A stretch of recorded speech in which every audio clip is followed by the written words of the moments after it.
podcast. It's just me today, Sarah. I just wanted to pop in, check in with you guys. How is it going? How are you? How are you not? How is your existence? Do you feel like you're existing? Are you lost? Are you scared? Are you happy? Are you thriving? I'm going to be honest. I'm like the biggest introvert. I have not been super bothered by the isolation. In fact, I've nailed it down to I am happy that I don't have societal pressure to go anywhere, to show my face in public. Even though I do sometimes enjoy going out, I don't enjoy the pressure. I don't like when I'm roped into some kind of social engagement or whatever. If I really want to go, that's fine, that's a different story. But I'm just happy that I can sit at home in my PJs all day and do whatever I want. So speaking of doing whatever you want, today I wanted to talk about backyard beekeeping in isolation.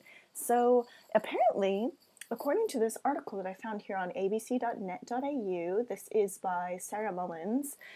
The article is titled, "Backyard Beekeeping is on the Rise as Bee Populations Come Under Threat."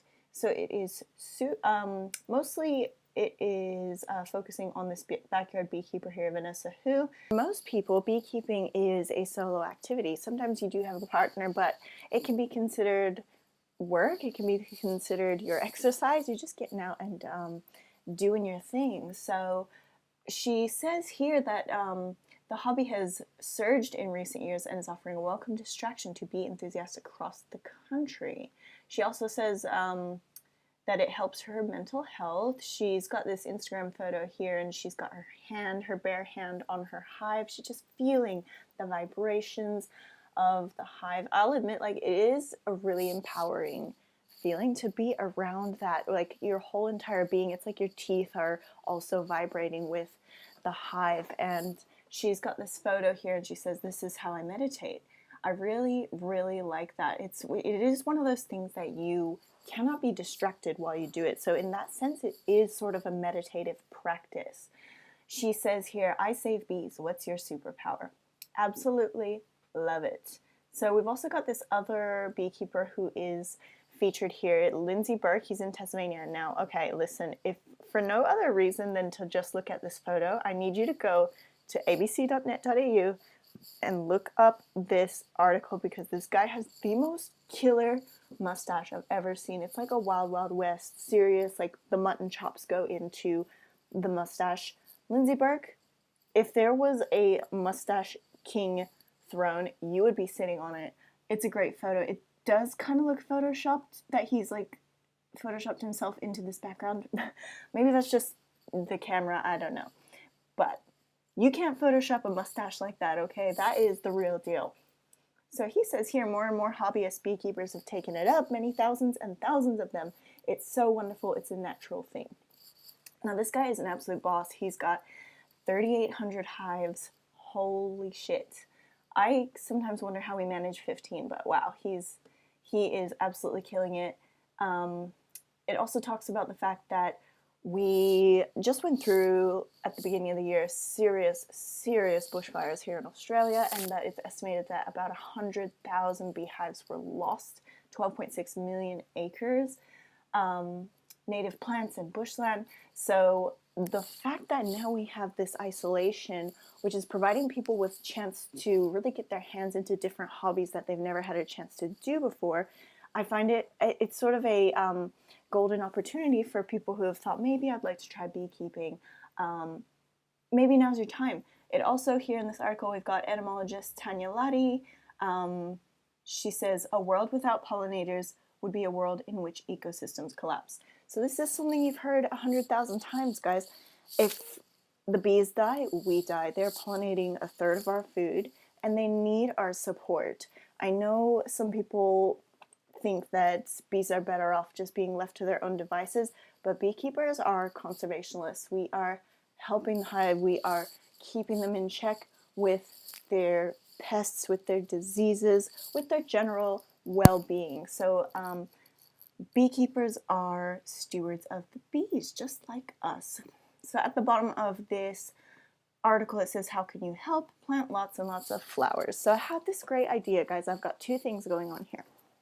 One is, if you have ever considered beekeeping, or if you just want to learn about it, I want to invite you guys to our session. We have a beginner beekeeping Zoom session every Sunday at 12:30. That is Victorian time. And in fact, we would be happy to accommodate you as long as it's, going to work with our schedule and we don't have to wake up in the middle of the night if you're across the world or whatever. We would be absolutely happy to give you guys a private lesson. It goes on for about 45 minutes to an hour depending on how many questions you have. So what we do is we go over the absolute basics of beekeeping. We let you know what you would be getting into, what kind of equipment you need to buy, and what you would be expected to do, and what kind of commitment it is. And it's just kind of laying out the map for you so that you can make a decision whether it's for you or not. So you could do it just out of interest. You could do it for a virtual date with your beau that you're talking to on Tinder, whatever it might be. If they're absolutely free, and if you do indeed decide that this is something that you want to do, we can offer you paid tutelage from there. But in the first case, I just want to say, guys, if you're interested, click to sign up. Please go to our website, bumblebearfarms.com.au, and then click on the events page, or you can just go bumblebearfarms.com.au/events. Check it out, guys. The second thing I want to talk about is I'm going to put together a little giveaway. So I'm just going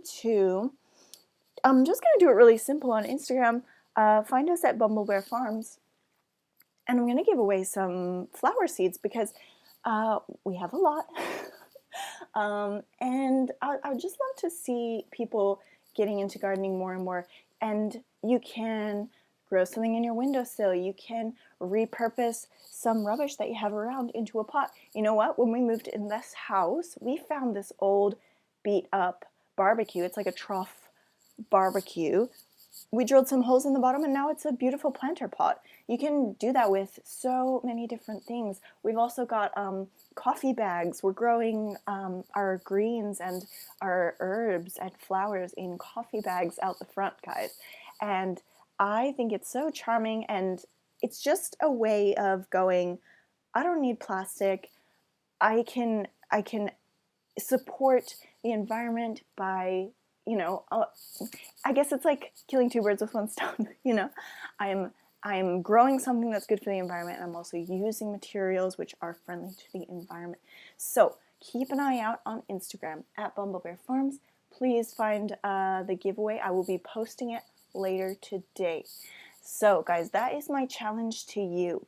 Go out there and take this chance in isolation to learn more about beekeeping and to learn more about gardening, and to really find where you want to situate yourself in these conversations and in these, these hobbies. I was also going to say, if you don't have a lot of space for gardening, now, you didn't hear it from me, but I know somebody who does guerrilla gardening. He goes, I'm not going to mention any names, but he goes around to, places where people don't really tread, and he plants trees and he plants bee-friendly flowers and stuff like that. Absolutely, making sure they're natives, and he's very careful about that kind of thing. But yeah, you didn't hear that from me. I'm just putting it out there. If you have a community garden in your area, if you know someone who has land, there are so many options for just putting your green thumb out there and giving it a shot, guys. So I hope you guys enjoy these ideas. Please hit us up on Instagram at Bumblebear Farms, and also check us out for our beginner beekeeping Zoom sessions. That's at bumblebearfarms.com.au/events.